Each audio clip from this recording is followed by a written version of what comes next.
It's just one of those days where you don't want to wait up, right? Everybody sucks, everybody's a cunt. Now, I have not seen the new movie, but I saw the original. And I saw the 90s one. So I understand the lay of the lands. And I feel like the Odyssey is very much like an Amon Amarth concert. You know, it's big. It's epic. There's a lot of theatrics. There's beards everywhere. And there's a shit ton of rowing for some reason. It is this instance that I feel the monsters in the Odyssey are completely justified. Because if I was just trying to have my fun, do my fucking thing, have my own little pit, and I saw these bearded tools on the ground fucking rowing, I would be coming by and trying to fuck up their day too. I know they didn't get the upper hand, but let's just say, I understand the monsters. It's been 3 years. How the fuck you been? Do you want to hear some heavy shit? Some certified ass beaters? Then get ready, because ladies and gentlemen, it's motherfucking filth!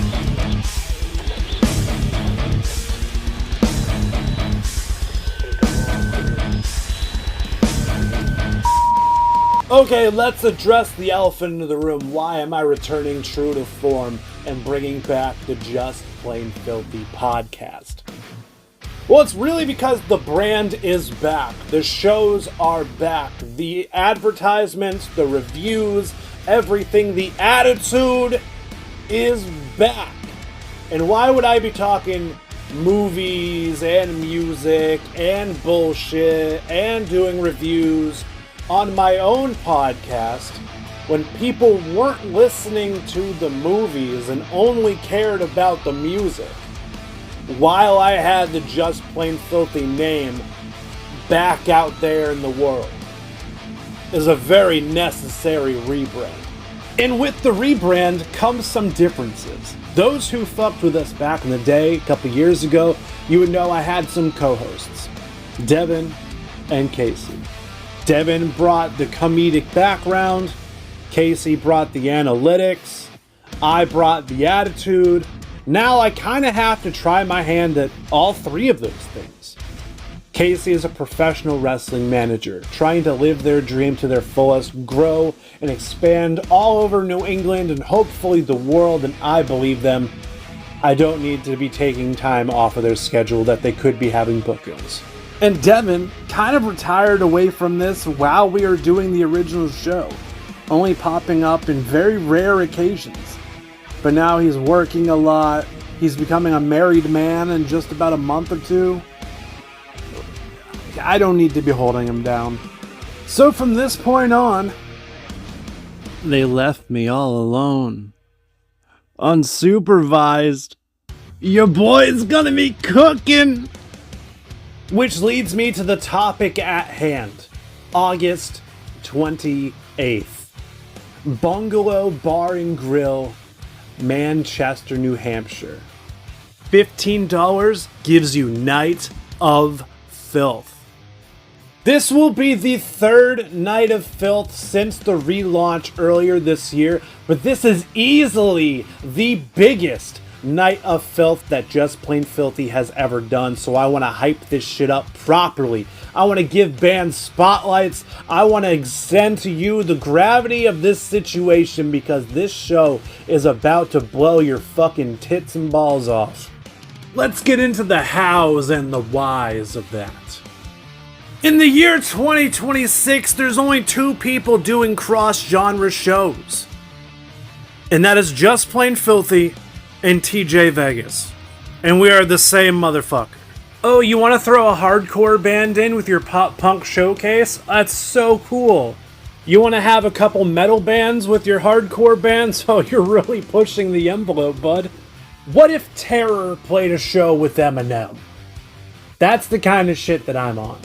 I realized over the last year or two, a lot of people within the metal scene actually really like hip-hop. And then much to my surprise, a lot of the people I've met through hip-hop really, really like hardcore and metal. Why not bring everybody together for one giant clusterfuck that everyone can enjoy?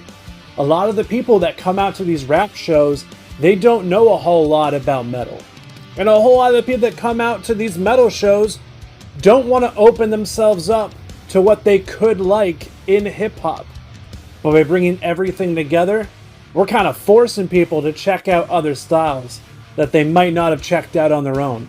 And with this episode right now, I'm giving you a chance to check out some of these artists, to learn a little bit more about these artists, to kind of sweeten the pot, to lure you in to August 28th at the Bungalow in Manchester. I feel like this won't be too hard to do.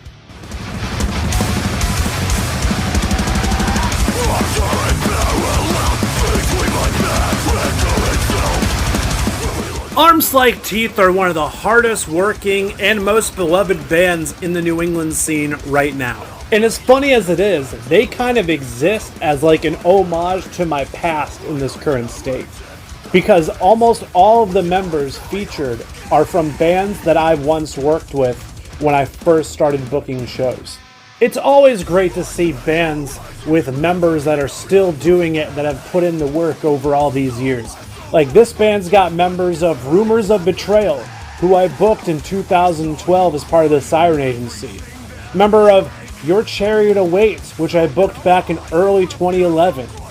And a member of Quick Before the Outbreak, who played one of the last Night of Filths, but I've also booked 3 times as part of the Siren Agency.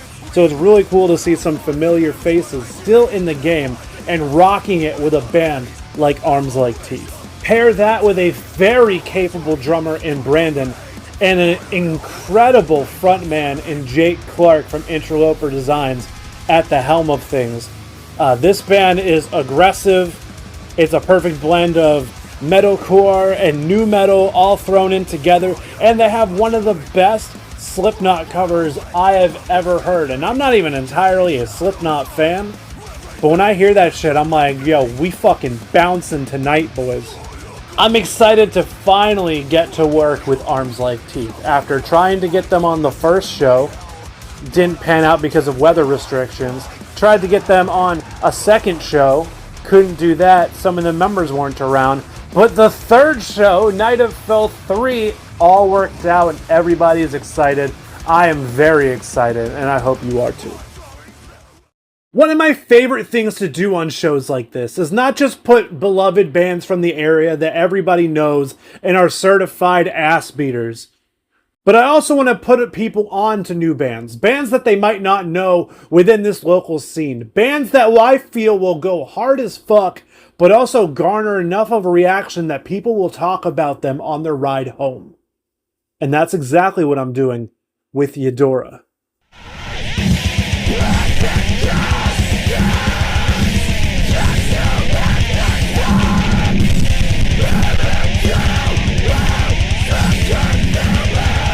Now, Eudora came to me. They were looking for a show opening around this time, and I was looking for a band to fill an additional spot. But the moment they sent me live videos and links to their music, and I sat down and got to listen to it, I immediately said, hey, are you available for August 28th? Because I want you. I want their chaos. I want their fast-paced, power-violent, adjacent aggression. I just want what they are bringing. And Eudora out of Vermont is going to be a treat for so many people. Eudora is the kind of band that a mosh pit will break out and it looks like a Looney Tunes scuffle. It's going to be punches and kicks and flying, maybe a chair, maybe a table, some ECW rules with flaming tables and trash cans. I don't fucking know. But it's going to be a giant cloud of smoke, and then you're going to be spit out on the other side, not know what the fuck happened, and they're going to go, thank you, we're Eudora. And then it's on to the next one. I know the dudes are super excited to play the Bungalow in Manchester, and I'm super excited to have them. So this is going to be a very, very wild night, but one that I wouldn't trade for the world. And now for something completely different. See a dead man walking on earth like I'm an entity. D-E-A-D written on my shirt so they can bury me. Save me from myself. I got suicidal tendencies falling down the well. We have featured Dying Star on the page before, reviewing 2 different albums he's dropped in the past year. The dude puts in work. But what you might not know is who Dying Star is. Well, the man himself told me the name Dying Star is actually because growing up he had such bad mental health issues and anxiety problems that he constantly felt like he was going to die. And to the point where he thinks that his music is going to outlast him. Similar to a dying star, it is going to blow up after he inevitably passes away. Kinda grim, but that motherfucker also loves space and shit! Dying Star is a very cool amalgamation of horrorcore, grunge, hip-hop, electronic, just so many things it's hard to put your finger on. But I personally feel like the hip-hop fans are gonna fuck with him, the metal people are gonna love the aggression and bassiness of his performance, and I personally will be performing a song with him that's not recorded and has not been played yet. So it's gonna be really, really fun to get up on there for the second time of the night and rip it up with Dying Star and do a very special one-off performance before we solidify all of this shit. If you're a fan of Ghostman or Suicide Boys or Shakewell or anything like Scarlord or something, then you are going to fuck with Dying Star. But don't just take my word for it. Come out August 28th to the Bungalow in Manchester, New Hampshire. The shit kicks off at 7. The doors open at 6. Come out and see it for yourself. One of my favorite things about this show coming up is the fact that there's going to be people there that know the rappers that don't know the metal acts and have no clue what the metal and hardcore scene is like. And then we have people who are going to be metal fans that have no idea how to conduct themselves when the rappers are starting. Of course, there's going to be people who enjoy both, and they're just going to have a great time. But I'm really looking forward to the rap fans that have never been in the same area as a metal and hardcore show, and they are scared out of their fucking minds. I just need the build up to something violent start to happen and then watch the panic set in on all the people who are not used to metal and hardcore settings. It's going to be awesome. I'm going to feel for them a little bit, but they'll get used to it. But in the meantime, it'll be fucking hilarious. This shit'll be like...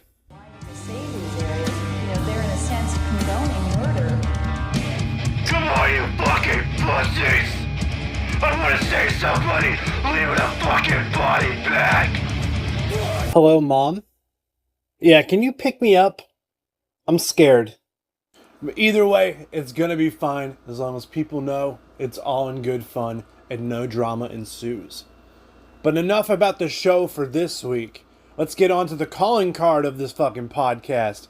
The music reviews, the time where I show you what's new and what's good and maybe what's not so good. Or you find out for yourself. I don't know, I'm not your fucking mom. But get prepared, I'm about to put you onto some shit. Let's fucking go. I'm about to bust. What kind of music podcast would I be if I didn't try to put you onto some new music? Here's the deal. Unapologetic, unfiltered opinions on new music. If I love it, I'll talk about this shit, I'll put it over big, I'll make sure you fucking love it too. If I don't love it, I'll try to give some reasonings, but I'm not going to hold back.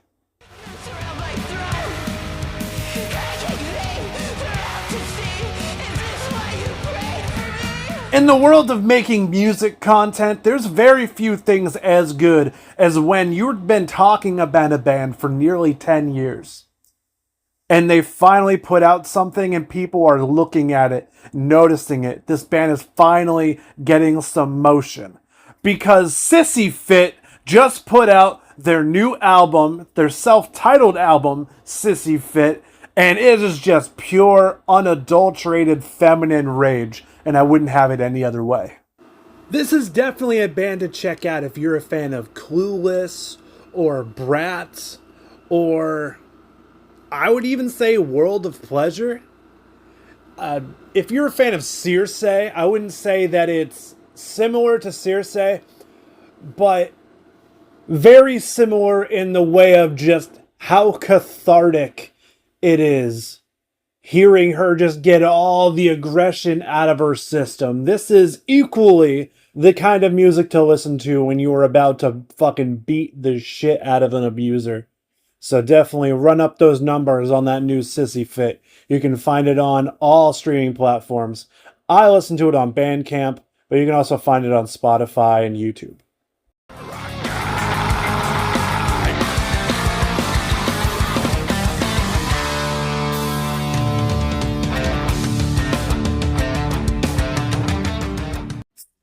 Finnish death metal band COMA CONTROL just recently released their new single, Seething Hunger.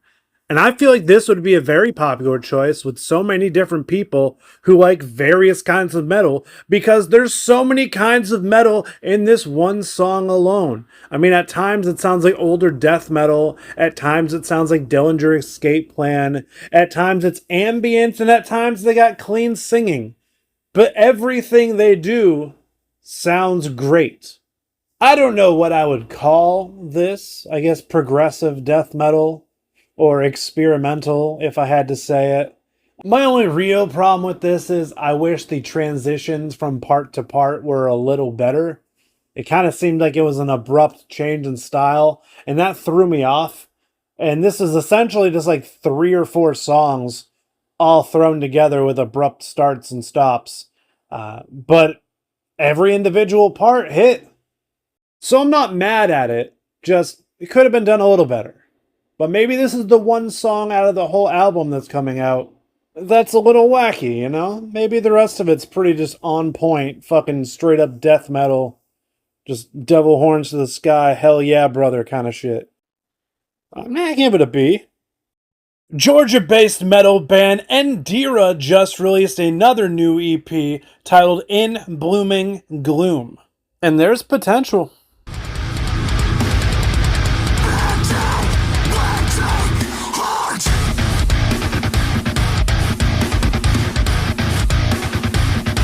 Composition of these songs and what they do within them are incredible.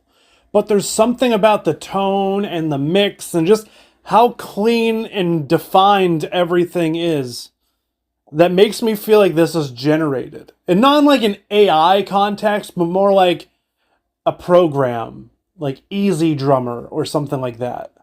It lacks a human element to me. It sounds too nice. Now, not all of these songs seem generated throughout the entire thing. I would say there's about 2 songs off of this list that sound a little more human.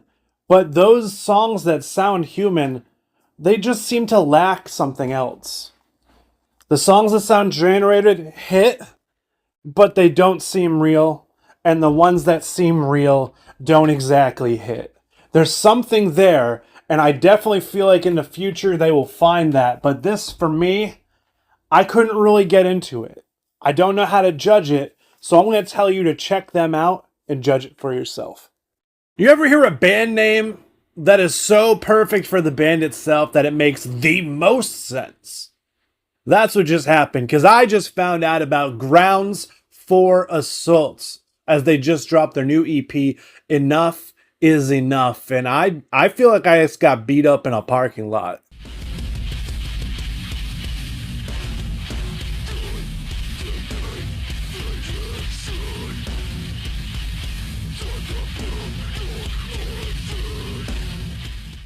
I actually had to turn the bass down on that because every single time the percussion hits, it feels like you're getting punched in the back of the head. And the actual bass for the guitars and bass itself are just so turned up that it feels like it's bad quality when you don't listen to it in a car system or with good headphones. I definitely urge everybody to check out this release, but make sure you have an adequate system to check it out on. Angry as fuck vocals, just slamming, chugging guitars, heavy ass bass, punching drums that literally feel like punches to the face. This is 5 minutes and like 50 seconds of just cartoon street fight. You get punched in the face, you get kicked in the mouth, a chair, a table, everything goes flying in a cloud of dust. You get spit out the other side, and then you're just shook for another 5 minutes and 50 cents. They are on Bandcamp, they are on YouTube, they are on Spotify. They are waiting outside of your house to steal your lunch money. And lastly, Costa Rican Metallic Hardcore band CAMORRA just put out a new 6-song EP titled Guerra Eterna, and holy shit, this impressed me so much.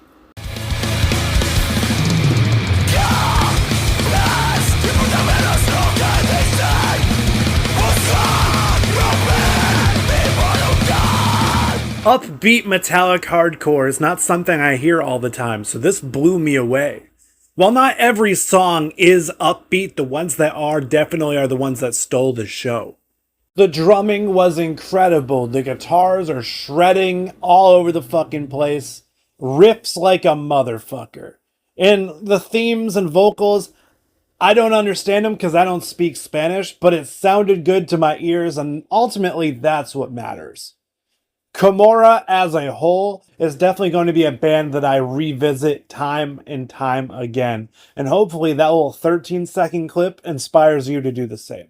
What I want to do to end the show every single week is plug some great shows that are going around in the area. But because I didn't really do much research this week, since this was a spur-of-the-moment idea to bring back the Just Plain Filthy podcast, I'm just going to plug the shows that I have coming up, and then we'll just fix all that shit for next week.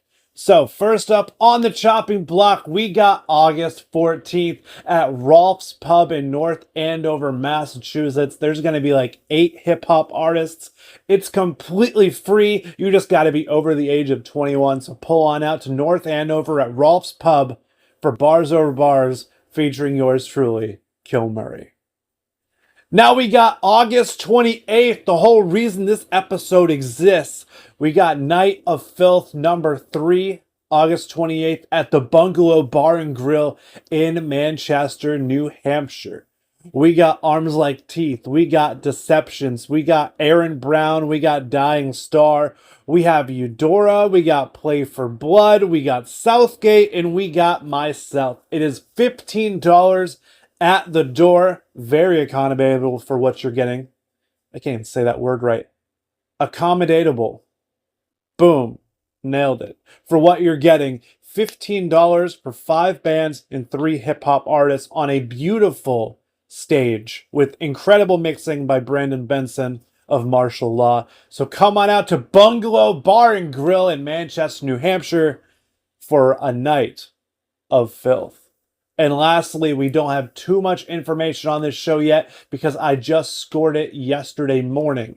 But I will be playing in Derry, New Hampshire at VFW 1617 with J-Vibe.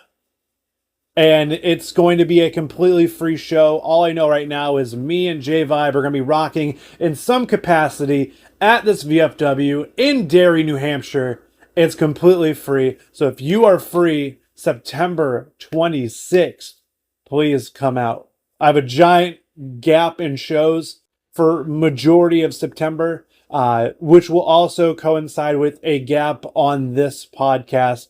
I will not be around here. I will be outside of the continental US. I'll be up in Alaska for about 10 days. Won't be able to stream, won't be able to upload. We'll barely have internet access. So we get in all these promotional episodes and all these good ones out of the way so I can take a mini vacay, come back the next week, and hammer this shit in. So thank you for chilling with me, listening to me babble, and letting me put you on to some great music. This has been the first episode back of JPF. Fucking party tonight.